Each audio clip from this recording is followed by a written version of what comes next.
दिन भी नहीं, 24 घंटे से ज्यादा का वक्त नहीं। मतगणना केंद्र के पास पार्टी टेंट में उम्मीदवार और कार्यकर्ता दिन रात जमे हुए हैं। सभी अपनी अपनी जीत का दावा कर रहे हैं। पूरे झारखंड में एनडीए की सरकार बनने जा रही है और पूरे झारखंड में कमल फूल खिलने वाला है। झारखंड में जनता ने एक मत होकर भाजपा की सरकार और एनडीए गठबंधन को अपना समर्थन दिया है और हमें पूरी आशा और विश्वास है कि ये 6 विधानसभा की जितनी सीटें हैं हम माननीय मुख्यमंत्री हेमंत सोरेन को सौंपने जा रहे हैं। झारखंड में विधानसभा चुनाव अब संपन्न हो चुका है और 23 तारीख को सभी प्रत्याशियों का रिजल्ट आएगा और इसे लेकर सभी प्रत्याशी अब अपने रिजल्ट का इंतजार कर रहे हैं। धनबाद जिले की अगर बात की जाए तो धनबाद जिला के 6 विधानसभा जो सीट है उसके ईवीएम को बरवट्टा कृषि बाजार में रखा गया है और बाहर में सभी पार्टी प्रत्याशी के जो कार्यकर्ता हैं वह अपने अपने टेंट को यहाँ बनवाने का काम कर रहे हैं। उनके प्रत्याशियों के टेंट यहाँ पर बनवाए जा रहे हैं जिसकी देखरेख कार्यकर्ता खुद कर रहे हैं। अब झारखंड में किसकी सरकार बनेगी या तो 23 तारीख के रिजल्ट में पता चलेगा, लेकिन उस 23 तारीख का इंतजार सभी अब बेसब्री से कर रहे हैं। संजय गुप्ता, न्यूज 18 धनबाद। तो सिर्फ 13 घंटे 27 मिनट, इससे ज्यादा का इंतजार भी नहीं। रांची से बड़ी खबर, हेमंत सोरेन ने शिबू सोरेन से जाकर मुलाकात की है। मतगणना से पहले माता पिता से मुलाकात करते हुए झारखंड के मुख्यमंत्री हेमंत सोरेन माता पिता से सीएम हेमंत सोरेन ने आशीर्वाद लिया है। ये बड़ी खबर इस वक्त सामने आती हुई।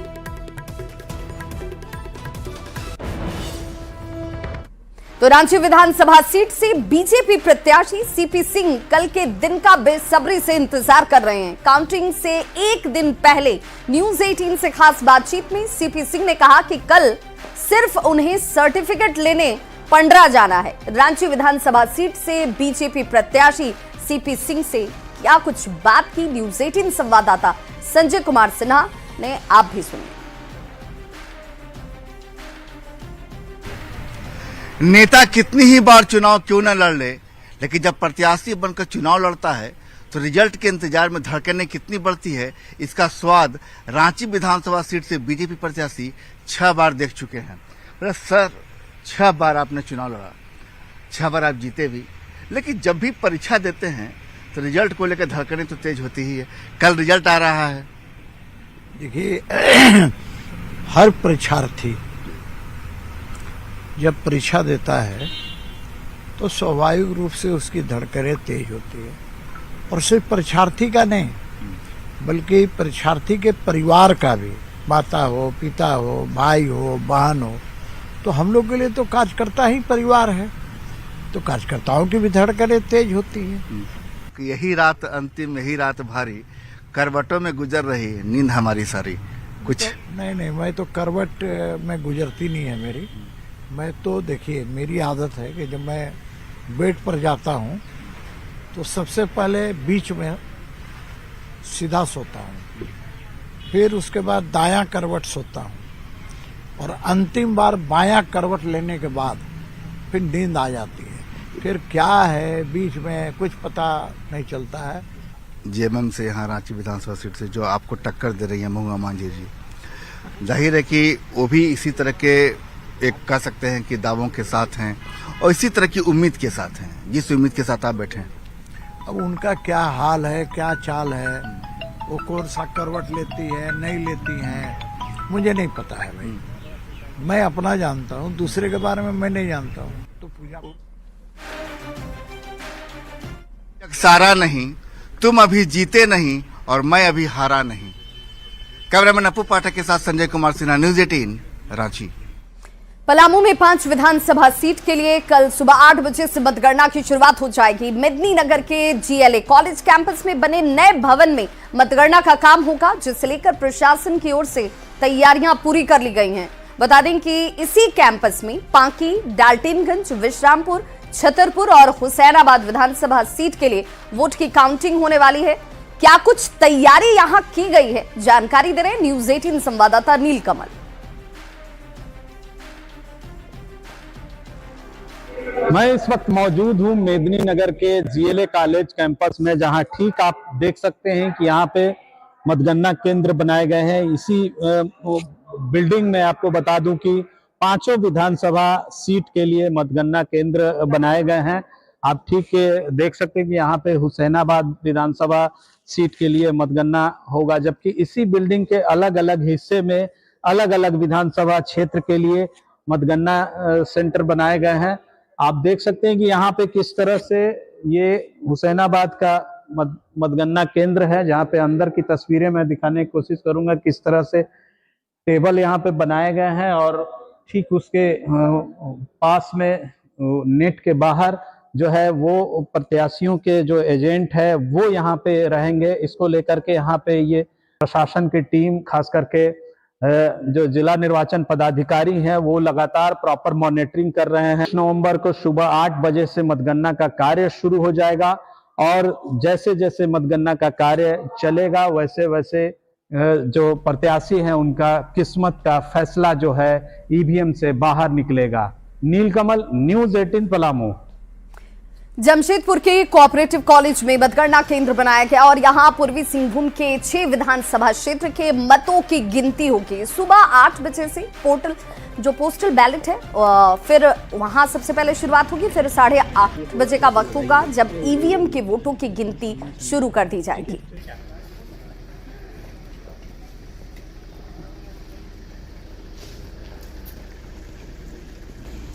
चुनाव का मतगणना पूरी तरह से शांतिपूर्वक हो चुका है और अब 23 तारीख का इंतजार है, क्योंकि तमाम प्रत्याशियों की किस्मत ईवीएम में कैद हो चुकी है और कल जो है गिनती होगी। और तस्वीर दिखा रहा हूं कि जमशेदपुर के कोऑपरेटिव कॉलेज से जो है ये यहाँ सेंटर बनाया गया और यहीं पर 6 विधानसभा का जो है वो गिनती शुरू की जाएगी। हालांकि 8 बजे से जो है पोस्टल बैलेट की गिनती होगी, उसके बाद 8:30 बजे से ईवीएम मशीन की गिनती होगी। और पूर्वी सिंहभूम जिले में लगभग 6 विधानसभा पड़ते हैं, जमशेदपुर पूर्वी, जमशेदपुर पश्चिमी, जुगसलाई विधानसभा, पोटका विधानसभा, बहरागोड़ा और घाटशिला विधानसभा। इन 6 विधानसभा की जो गिनती होगी वो यहाँ पर होगी। हालांकि जिला प्रशासन ने पूरी तरह से व्यापक इंतजाम किया गया है। सुरक्षा की बात करें तो 3 लाइन में सुरक्षा के इंतजाम किए गए हैं। बीएसएफ के साथ साथ तमाम पुलिस जवान जो है वो पूरी तरह से चप्पे चप्पे पर सीसीटीवी कैमरे लगाए गए हैं और देख सकते हैं सीसीटीवी कैमरे के साथ साथ ड्रोन कैमरे से भी नजर रखी जाएगी। और कल यानी 8 बजे जो है इसकी गिनती शुरू होगी। हालांकि तमाम प्रत्याशियों की अटकलें जो है अब लगी हुई है, टिकी हुई कि जनता किसको अपना आशीर्वाद दिया है और जो लगातार सब प्रत्याशी दावे कर रहे थे वो दावों का कल जो है खुलासा होगा कि किसके सर पे जनता ने अपना ताज पहनाया है। मगर जमशेदपुर के कोऑपरेटिव कॉलेज स्ट्रांग रूम में जो है कल इसकी गिनती शुरू होगी और तमाम प्रत्याशियों की जो अटकलें हैं वो कहीं ना कहीं कल खुलकर आएगा कि किस प्रत्याशी के सर पर विधायक का ताज जनता ने पहनाया है। न्यूज़ 18 के लिए जमशेदपुर से आशीष कुमार तिवारी। बहरागोड़ा में 19 राउंड होने वाले हैं और जमशेदपुर वेस्ट में 22 राउंड होने वाले। शेष विधानसभाओं के भी 19 और 22 के बीच में ही है। लोवेस्ट हमारा 19 है और हाईएस्ट हमारे 22 राउंड है। साथ ही साथ इस पूरे क्षेत्र में मोबाइल किसी का भी अलाउड नहीं होगा except for magistrate and police जो कि हमारे बाहरी एरिया में तैनात है। और बिल्डिंग के अंदर सिर्फ उनका अलाउड होगा जिनका ECI से अप्रूव्ड है, जैसे ऑब्जर्वर्स, RO, ARO। तो विधानसभा चुनाव में मतदान के बाद मतगणना को लेकर लोहरदगा जिला प्रशासन की ओर से तैयारियां पूरी कर ली गई हैं। शहरी क्षेत्र के कृषि बाजार समिति प्रांगण में मतगणना केंद्र बनाया गया है, जहां कल मतगणना होगी। कल सुबह 8 बजे से मतगणना की शुरुआत हो जाएगी। ज्यादा जानकारी दे रहे हैं संवाददाता आकाश साहू। सभा क्षेत्र को लेकर मतगणना केंद्र बनाया गया है कृषि बाजार समिति में। और अभी हम कृषि बाजार प्रांगण में हैं और यहाँ ईवीएम को रखा गया है, ब्रजगृह बनाया गया है जिसमें सुरक्षा का लेकर व्यापक इंतजाम किए गए हैं। 3 लेयर सुरक्षा ईवीएम को रखे गए हैं। 24 घंटे सीसीटीवी निगरानी में ईवीएम को रखा गया है और कल मतगणना होगा, जिसके बाद लोहरदगा विधानसभा सीट से 17 उम्मीदवार मैदान में है, जिसका किस्मत का फैसला होगा। आप देख सकते हैं कि किस तरह से तैयारी जोरों से है और मतगणना को लेकर जिला प्रशासन की पूरी तैयारी हो गई है। और कल सुबह 8 बजे से मतगणना होगी। मतगणना के लिए बैलेट पेपर की गिनती के लिए 12 टेबल बनाए गए हैं, वहीं ईवीएम की गिनती के लिए 18 टेबल बनाए गए हैं। जिला प्रशासन द्वारा बताया गया है कि इस बार 18 राउंड में गिनती होगी और गिनती के बाद पूरे राउंड खत्म होने के बाद जो भी निर्णय, जो वोट दिए हैं, जो मतगणना होगी जिसके बाद निर्णायक निर्णय होंगे वो 18 राउंड के गिनती के बाद होंगी। और कल ही जो है मतगणना के बाद उम्मीदवारों का किस्मत का फैसला चलेगा कि जनता आखिर किसके साथ इस बार रहेगी। आकाश साहू, न्यूज़ 18, लोहरदगा। तो बोकारो के 4 विधानसभा क्षेत्र के लिए कल चास कृषि बाजार समिति के कैंपस में मतगणना होने वाली है और काउंटिंग को लेकर तैयारियों का जायजा लेने के लिए बीजेपी उम्मीदवार बिरंची नारायण भी मतगणना स्थल पहुंचे। इस दौरान उन्होंने जीत का दावा किया।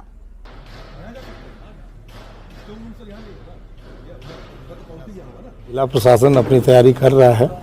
मुझे लगा कि मेरे कार्यकर्ता मित्र भी आएंगे, उनके लिए जो संसाधन चाहिए, उन्हें समय पे नाश्ते का, भोजन का पैकेट मिल जाए, पानी मिल जाए, तो थोड़ा कहाँ उनकी व्यवस्थाएं बन सकती हैं वो देखने आया हूँ।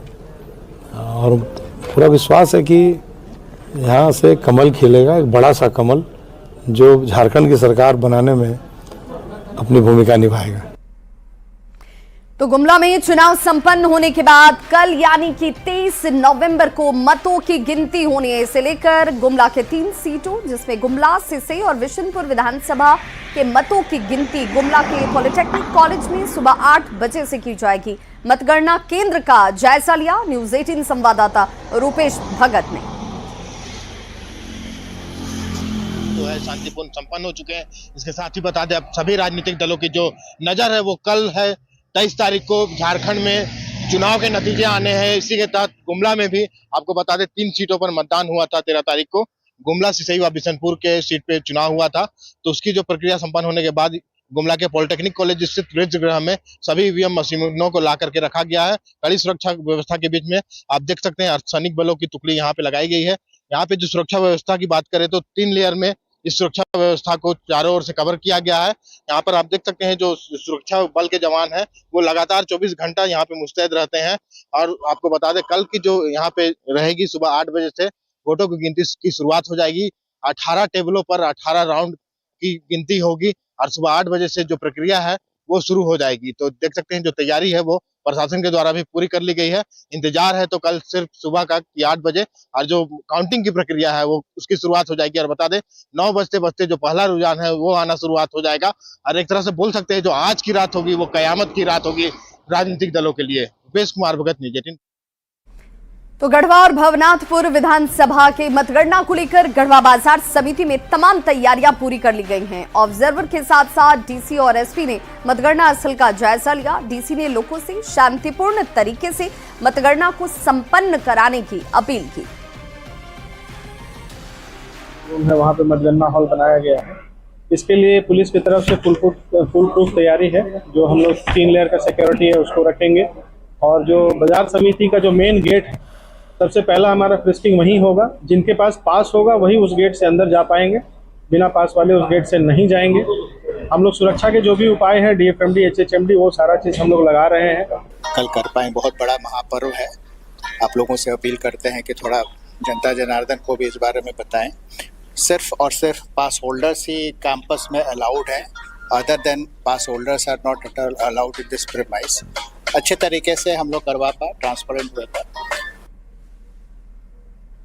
और बड़ी खबर इस वक्त गिरिडीह से आ रही है, जहां एक बार फिर से प्रतिबंधित मांस मिलने से लोगों के बीच आक्रोश देखा गया है। लोगों ने टोटो चालक को पकड़कर उसकी जमकर पिटाई की। मामला शहरी क्षेत्र के बभन टोल मोड़ का है और हालांकि इस मामले की जानकारी मिलते ही पुलिस की टीम ने मौके पर पहुंचकर प्रतिबंधित मांस लदे टोटो और उस पर सवार एक युवक को पकड़ा और थाने अपने साथ ले गई। घटना के बाद लोगों के बीच जमकर आक्रोश भी देखा गया।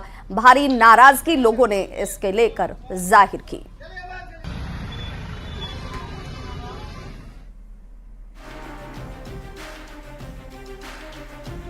खबर बोकारो से, जहां चंदनक्यारी थाना से महज 300 मीटर की दूरी पर एटीएम से चोरों ने चोरी करने के बाद सिर्फ रुपए नहीं उड़ाए बल्कि एटीएम को ही वो उखाड़कर अपने साथ ले गए। पुलिस को गुरुवार को ही इस मामले की जानकारी दी गई, लेकिन अभी तक चोरों को लेकर कोई सुराग पुलिस के हाथ नहीं लग पाया। सीसीटीवी फुटेज की मदद जरूर ली जा रही है। हालांकि एटीएम में कितने रुपए उस वक्त थे इसकी जानकारी अभी तक सामने नहीं आई है। पुलिस चोरों को पकड़ने का दावा जरूर कर रही है।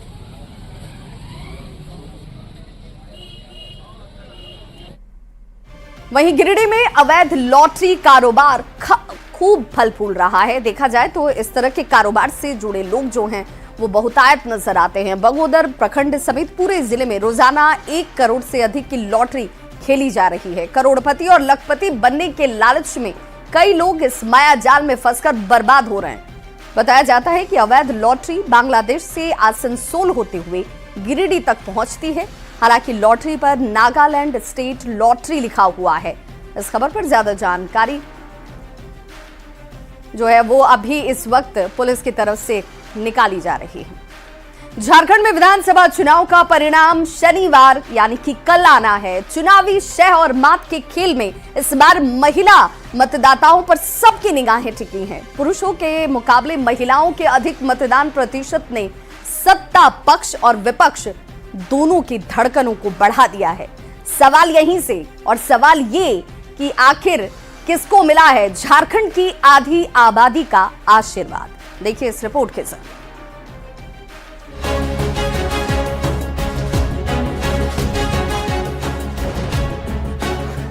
झारखंड में इस बार आधी आबादी के हाथों में सत्ता की पूरी चाबी है। चुनाव में महिलाओं की भागीदारी ने इंडिया और एनडीए गठबंधन की सांसें अटका दी है। साल 2014 से लेकर 2024 तक लगातार 3 चुनाव में महिलाओं का मत प्रतिशत पुरुषों के मुकाबले बेहतर रहा। 2024 के विधानसभा चुनाव में महिलाओं का वोट प्रतिशत पुरुषों के मुकाबले करीब 5% ज्यादा रहा। प्रदेश के दूसरे चरण की 38 में से 31 सीट पर महिला मतदाता आगे रही हैं। वहीं राज्य की 81 में से 68 सीट पर महिला मतदाता आगे रही हैं। अगर तुलना करें तो पुरुषों के मुकाबले 5,51,797 महिलाओं ने ज्यादा वोट डाला है। उदाहरण के तौर पर बगोदर में 36,088 महिलाओं ने ज्यादा वोट डाला, तो वहीं धनबाद में 25,429 महिलाओं ने ज्यादा वोट डाला। पिछले चुनावों के आंकड़ों पर नजर डालें तो साल 2014 में पुरुषों ने 65.90% और महिलाओं ने 67% मतदान किया था। यानी 2014 में महिलाओं का वोट प्रतिशत पुरुषों से 1.10 ज्यादा रहा था। तो इस बुलेटिन में बस इतना ही, लेकिन न्यूज़ 18 बिहार झारखंड पर खबरों का सिलसिला लगातार जारी है।